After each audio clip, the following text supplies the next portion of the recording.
Like many gamers that were obsessed with JRPGs, I played around a lot with RPG Maker, and while I didn't really create anything great, there were a handful of games I played that used that engine that ended up standing out, including Doom and Destiny, which I originally played over 8 years ago back on Xbox 360.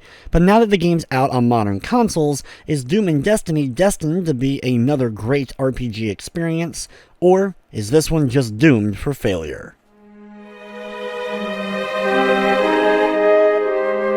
Doom and Destiny is very much an RPG Maker style of game. If you're familiar with the engine and the way a lot of the games are kind of set up, you're going to be very familiar with the layout of the game. It uses a lot of the stock animations and character portraits while still having plenty of its own things thrown in. This game is much more about the amount of content that it ended up including that ends up leading it to be one of the longest RPG Maker games I've ever played. If the idea and concept of an RPG Maker game on PS4 from over 8 years ago is something that ends up turning you off, the game probably won't have enough in it to really change your mind. If you're able to look past how the game was made, what you end up getting is a decent JRPG turn-based experience. The game is very much a parody game. Basically, you're playing as a group of 4 friends that are a D&D group. They're going to the Dungeon Master's house for a new game. Instead, though, they end up getting sucked into another world for a new fantasy adventure of their own. One thing I like about the heroes in the game is they very much are pretentious, full of themselves, making in-jokes and ragging on the various characters of the world, and they end up paying a price for it via the story a bit, so the characters have some growth and the like.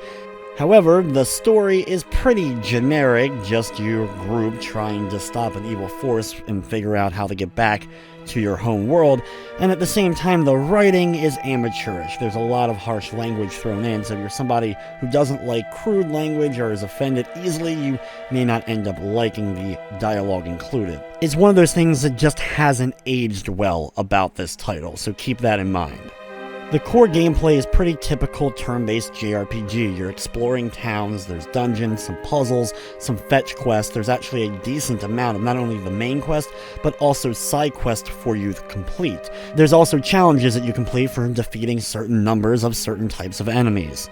Each of the characters in the game is a set class. You are able to level up their stat points accordingly as you level them up, and dropping stat points into one of 4 different categories to customize the characters a little bit, but you really can't do much else as far as changing up their classes. However, a lot of customization comes from the skills. The skills in the game you have to buy, basically. There's tons of trainers throughout the game with close to 200 skills for you to possibly learn.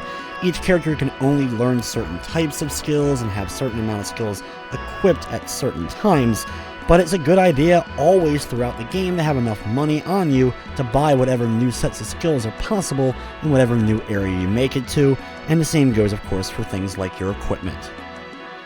Battles in the game flow pretty quickly. There's a nice bar at the top so you can tell the turn of your characters. There's also an auto button to hold down so you can get through battles a lot quicker, which is always something I really like in RPGs. The game features 3 difficulties as well to really challenge you, so if you played a lot of JRPGs before, you may want to go right in on hard mode to have the most challenging experience possible in the game. The game's world is pretty big, with a lot of different areas that you'll be going into, extra areas that you don't necessarily have to go through for the main quest, as well as there are plenty of things like pop culture references and cameos of characters from other games to keep that funny parody whole kind of gimmick going all throughout the adventure. With the lengthy main quest, the side quest, and other activities, you can easily sink 10 to 15 hours just on the main quest and an additional 10 hours on the side stuff.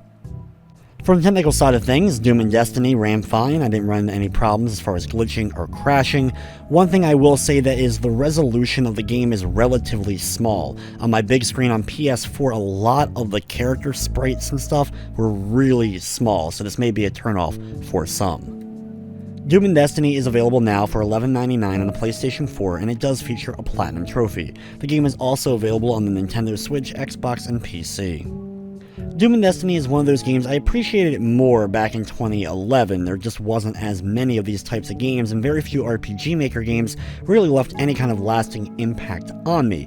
However, now in 2019, Doom and Destiny is just okay, and it's one of those games that may end up turning away some people just because of the harsh writing. With everything said though, I'm going to be giving Doom and Destiny on the PlayStation 4 a 7 out of 10. That's going to wrap up this review though. I'd like to thank you for watching, and of course I hope you enjoy.